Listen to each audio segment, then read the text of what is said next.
আমরা যখন ছোট ছিলাম তখন এই ছবিটা ছাপা হইতো পত্রিকায়, বলা হয়তো পাকিস্তানি ছেলেরা লুঙ্গি খুলে দেখতেছে তার খতনা করা আছে কিনা, হিন্দু না মুসলমান। ছবিটা পাকিস্তানি আর্মির না, ইন্ডিয়ান আর্মির। ছবিটা তুলছেন কিশোর পারেক, একজন ইন্ডিয়ান ফটোগ্রাফার। যখন ইন্ডিয়ান আর্মি বাংলাদেশে ঢুকছে সেই সময়কার ছবি। তার একটা প্রকাশিত বই আছে ব্রুটাল বার্থ নামে।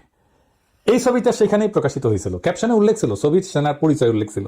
ছবিটা পিডিএফ অনলাইনে আছে, গুগল করলে পাবেন আর নিজেই চেক করে নিতে পারবেন। তো এইটা যখন আমি প্রথম ফেসবুকে প্রকাশ করি, প্রমাণ হাজির করি, তখন আমার উপরে বাংলার চেতনাবাজরা ঝাঁপে পড়েছিল। আওয়ামী লীগেরা, আমি বাকশালী প্রগতিশীল নাস্তিক বামেরা আমার পিছনে লাগে কেন জানেন? প্রথম কারণ হচ্ছে বামেরা হারে হারে জানে, চিনে আমাদের, আমার ক্যাপাসিটি কি, একসাথে রাজনীতি করে আসতেছি তো ওরা জানে আমি কি জিনিস। তারা জানে আমি কি করতে পারি, আমি কিভাবে তাদের বানানো দুর্গ ধ্বংস করে দিতে পারি সেটা তারা জানে। তারা জানে যে এখানে কি আছে। তারা বুঝেছিল যে এই লোকটা একে একে এই ভুল ইতিহাসের মিথ ভাঙতে থাকবে, এই লোকটাকে থামানো দরকার। কিন্তু তারা বোঝে নাই কেমনে থামাইতে হবে, এখনো বোঝে নাই, পারবেও না কোনোদিন থামাইতে। তারপরে তো একে একে মিথ ভাঙতে থাকলাম। আমেরিকা এক একটা ভাবে মুক্তিযুদ্ধের বিরোধিতা করেছিল, সেই মিথ ভাঙিছি না? ইসলামপন্থী আলেমেরা মুক্তিযুদ্ধের বিরোধিতা করছিল, সেই মিথ ভাঙিছি না?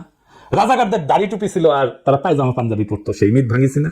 ধর্মনিরপেক্ষতা প্রতিষ্ঠা করার জন্য মুক্তিযুদ্ধ হয়েছিল, সেই মিথ ভাঙিছি না? দেশ ভাঙার জন্য মুসলিম লীগ দায়ী, সেই মিথ ভাঙিছি না? 1971 30 লক্ষ শহীদ হয়েছে, সেই মিথ ভাঙিছি না? ভাষা আন্দোলনের মিথ ভাঙিছি না? 6 দফার মিথ ভাঙিছি না? পাকিস্তানি শোষণের মিথ ভাঙিছি না? সামনে আরো কাজ আছে। আমি যদি বাইসে থাকি আগামী 50 বছরের বাংলাদেশের রাজনৈতিক বয়ান তৈরি করে দিয়ে যাবো ইনশাল্লাহ। কোনো বাঙ্গুর ক্ষমতা নাই আমার থাকায়, শুধু বয়ান না, আগামী রাজনীতির গতিপথ তৈরি করে দিয়ে যাবো ইনশাল্লাহ।